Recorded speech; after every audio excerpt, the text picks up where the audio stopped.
But ఆ cinema release అయిన తర్వాత మస్తు పైసలు ఉన్నాయనేసరికి నేను ఎక్కడ కనిపించినా మస్తు పైసలు ఉన్నాయి మామ అనడం స్టార్ట్ చేశారు జనాలు. ప్రౌడ్, నేను గర్వంగా చెప్పుకోగలుగుతాను ప్రభాస్ గారి ఫస్ట్ సినిమాలో ఫ్రెండ్ క్యారెక్టర్ చేశాను నేను అని చెప్పేసి. ఎందుకంటే ఈరోజు ప్రభాస్ గారి క్రేజ్ చూస్తే ఇండియా వైడే కాదు వరల్డ్ వైడ్ కూడా ప్రభాస్ గారికి ఫ్యాన్స్ ఉన్నారు, జపాన్లో కానీ లేకపోతే వేరే వేరే కంట్రీస్లో కూడా.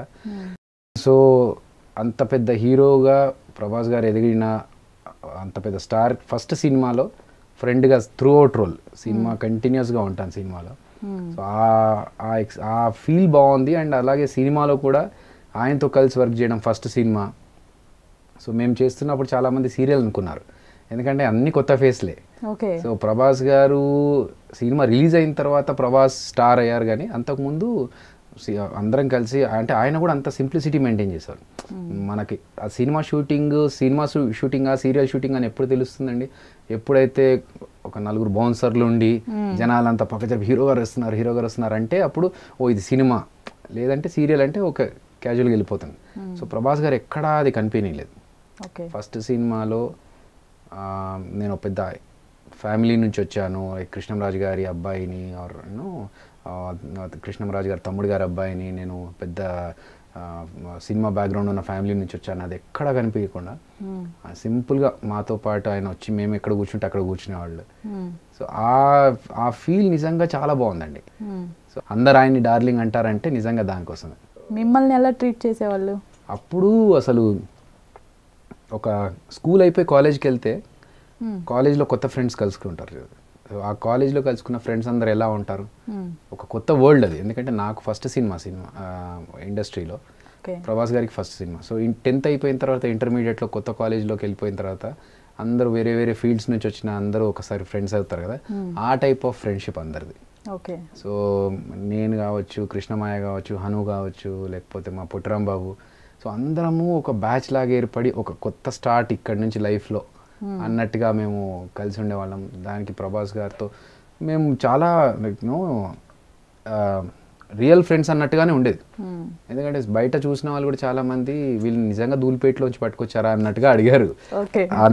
అంత ఫ్రీగా ఉండేవాళ్ళం అన్నట్టు. సో ఆయన సైడ్ నుంచి కూడా ఎప్పుడు లైక్ ఈ సపరేట్గా దూరం కూర్చోవడాలు, లేకపోతే గొడుగు పెట్టుకొని జనాల అసిస్టెంట్స్ ఇవన్నీ లేవు.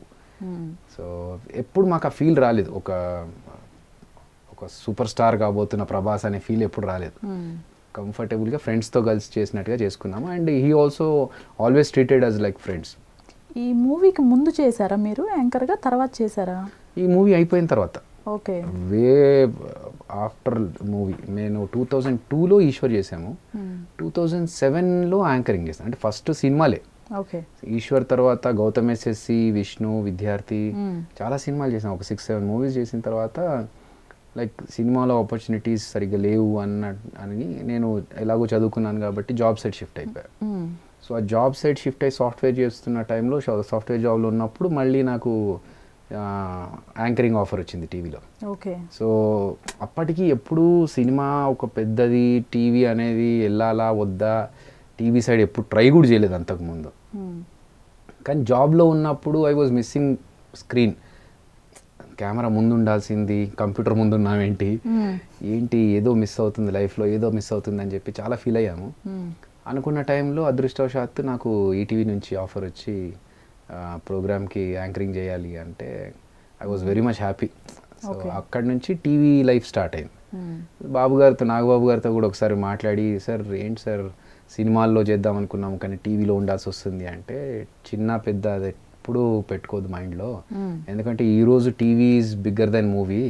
సినిమాకి వెళ్ళాలంటే థియేటర్కి జనాలు వెళ్ళి చూడాలి, టీవీ అయితే మనమే జనాల్లోకి వెళ్ళిపోయి వాళ్ళకి కనిపిస్తూ ఉంటాము అన్నట్టుగానే. ఇప్పుడు చూసుకుంటే టీవీ నుంచి ఈవెన్ ఓటీటీ కానీ, ఫోన్లో కానీ, వెబ్, సో ట్రెండ్ చేంజ్ అవుతా ఉంది. ఒక రకంగా చూస్తే మూవీకి రాని ఫేమ్ మీకు జబర్దస్త్ ద్వారా వచ్చింది. 100% అండి. అంటే ఎన్నో సంవత్సరాలు కష్టపడి సినిమాల్లో పేరు తెచ్చుకోవడానికి ట్రై చేసిన వాళ్ళకి ఏంటంటే ఇది గురువారం ప్రతి గురువారం జనాలకు కనిపిస్తూ ఉంటాం కాబట్టి వాళ్ళకి ఏంటంటే పక్కింట్లో ఉండే అబ్బాయి ప్రతి గురువారం వచ్చి కలిసిపోతాడు అన్నట్టుగా అట్లా మనం ఎక్కువగా పరిచయం అవడం వల్ల పేరుతో సహా వాడి ఎలా ఉంటుంది, బాడీ లాంగ్వేజ్ ఎలా ఉంటుంది, ఇలాంటి ఈవెన్ ఇప్పుడు ఈ కరోనా టైమ్స్లో మాస్క్ వేసుకుంటాం కదా, మాస్క్ వేసుకొని ఎక్కడ నిలబడితే కూడా అభి గారు అని వచ్చేసి గుర్తుపట్టారు. అరే మాస్క్లోంచి ఎలా గుర్తుపట్టారు అర్థం అంటే అంతగా ఓన్ చేసుకున్నారు ఆడియన్స్ మన. సో ఆ క్రేజ్ నిజంగా టీవీ ద్వారా, జబర్దస్త్ ద్వారా వచ్చిందే. బయట కొంతమంది మంచి టాలెంటెడ్ యాక్టర్స్ కూడా సినిమాల్లో ఎన్నో సంవత్సరాల నుంచి చేసినా కూడా గుర్తింపు రాలేదు అంటే మేబీ ఆ కనెక్ట్ కాకపోవడం వల్ల, జనాలకి పేరు తెలుసుకోవాలి, పేరు తెలియాలి అనేది ఆ కనెక్ట్ మిస్ సినిమాకి, సినిమాలో ఉన్న ఆర్టిస్ట్కి, ఆడియన్స్కి. బట్ టీవీలో ఏంటంటే నాగబాబు గారు కావచ్చు, రోజా గారు కావచ్చు, మనో గారు కావచ్చు, వీళ్ళు ప్రతిసారి అభి ఇలా చేసావు, అభి అలా చేసావు అని మాట్లాడుతున్న కొద్దీ వాళ్ళు ఆడియన్స్ కూడా మన అభి, మన ఆది, మన రాఘవ, సో ఆ కనెక్ట్ ఉంటుంది.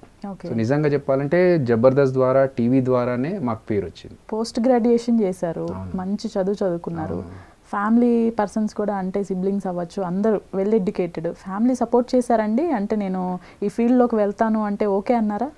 అంటే నేను జాబ్ చేయక ముందు నుంచే సినిమాలో ఉన్నాను. మళ్ళీ మధ్యలో జాబ్కి వెళ్ళి నేను ఇక్కడ మంచి సాఫ్ట్వేర్ కంపెనీలో, పెద్ద కంపెనీలో, అంటే బిగ్ 4 కంపెనీస్ అంటారు వరల్డ్ మొత్తంలో, 4 పెద్ద కంపెనీస్ ఉంటాయి. ఆ బిగ్ 4లో ఒక కంపెనీలో నేను చేశాను. సో ఆ కంపెనీలో చేసి మంచి శాలరీ ఉన్నప్పుడు మళ్ళీ అక్కడ నుంచి నేను వెనక్కి కంప్లీట్గా ఇప్పుడు జాబ్ వదిలేసి కంప్లీట్గా షిఫ్ట్ అయ్యాను. అన్నప్పుడు మా ఫ్యామిలీ మెంబర్స్ లైక్ అవసరమా రిస్క్ తీసుకుంటున్నామేమో చూసుకో అని అన్నారు. బట్ నేను నా ప్లాన్ నేను చేసుకున్నాను. So end of the day లైఫ్లో మనం కావాల్సింది ఏంటి, మనం ఎక్కడ హ్యాపీగా ఉన్నాం అనేది మ్యాటర్స్. సో నాకు ఇక్కడ హ్యాపీనెస్ అనిపిస్తుంది, నేను ఇక్కడే ఉండాలనుకుంటున్నాను అన్నప్పుడు they supported me. Yes. Okay, movies చేస్తున్నారు, ఇవి షోస్ చేస్తున్నారు, జబర్దస్త్లోకి ఎలా వచ్చారు? నేను జబర్దస్త్లోకి యాంకరింగ్ చేస్తున్నప్పుడు మల్లెమాలలోనే అదుర్స్ అనే ప్రోగ్రామ్ చేశాను. దాంట్లో యాంకరింగ్ చేసిన తర్వాత మళ్ళీ రంగం అనే డ్యాన్స్ షోలో మా టీవీలో ఒక షో చేశాను. సో ఆ షో చేసినప్పుడు అక్కడ సెలబ్రిటీ పార్టిసిపెంట్స్ అన్నట్టు మేమంతా, మాకు మాట్లాడడానికి అవకాశం ఉండేది. ఆ మాట్లాడుతున్నప్పుడు నేను వేసే కౌంటర్లకి, అలాగే యాంకరింగ్లో చేస్తున్నప్పుడు వేసే కౌంటర్లకి ఇదంతా డైరెక్టర్కి తెలుసు. సో మేము ఇది జబర్దస్త్లో కొత్త టీమ్స్ అనుకుంటున్నాము, ఒకసారి వచ్చి ఆడిషన్స్ ఇవ్వండి అని చెప్తే 3 స్కిట్స్ ప్రిపేర్ చేసుకొని వెళ్ళి చేసాం.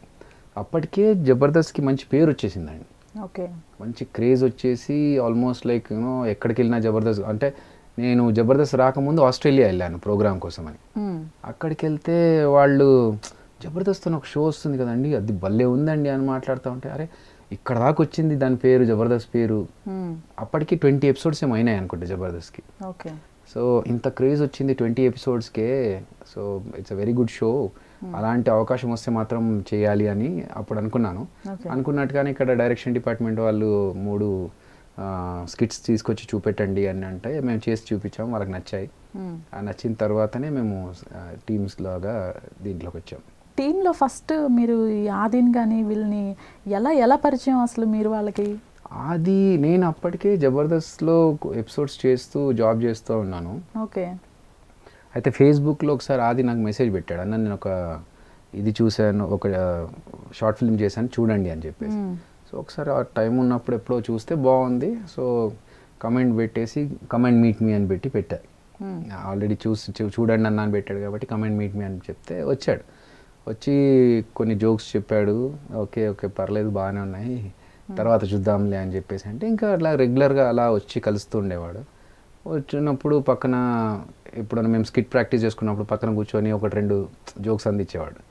అవి బాగున్నాయి అనిపించి అలా సరే ఒక పని చేయి, ఇంకో కొన్ని జోక్స్ రాసి తీసుకురా అని చెప్పేసి అలా ఫుల్ స్కిట్ రాసే స్టేజ్కి వచ్చేసాడు అది. సో మెల్లమెల్లగా ఇన్ని జోక్స్ రాసిస్తున్నాడు కదా, మన టీంలో ఉంటే మనకు హెల్ప్ అవుతాడు, అతనికి కూడా మనం హెల్ప్ చేసిన వాళ్ళం అవుతాం అన్నట్టుగా టీంలోకి తీసుకున్నాం, యాక్టింగ్లోకి బాగుంటుందని చెప్పి. సో అలా యాక్టింగ్ చేస్తూ జోక్స్ రాస్తూ టీంలో స్కిట్ మొత్తం రాసే స్టేజ్కి వచ్చిన తర్వాత దెన్ మన డైరెక్టర్స్కి ఏమనిపించిందంటే ఇంకొక టీం లాగా పెట్టుకుంటే బాగుంటుంది, సో ఆదిని టీం లీడర్ చేద్దామని. ఇప్పుడు 100% తీసుకెళ్ళండి, ఎందుకంటే ఒకళ్ళు ఎదుగుతున్నప్పుడు వాళ్ళకి సపోర్ట్ చేయాలి తప్ప వాళ్ళని ఆపి లేదు నాకే కావాలనుకోవడం స్వార్థం. సో అలా ఆది నా దగ్గరికి రావడం, టీం లీడర్ అవ్వడం అలా జరిగింది. అంటే because of his own talent of course.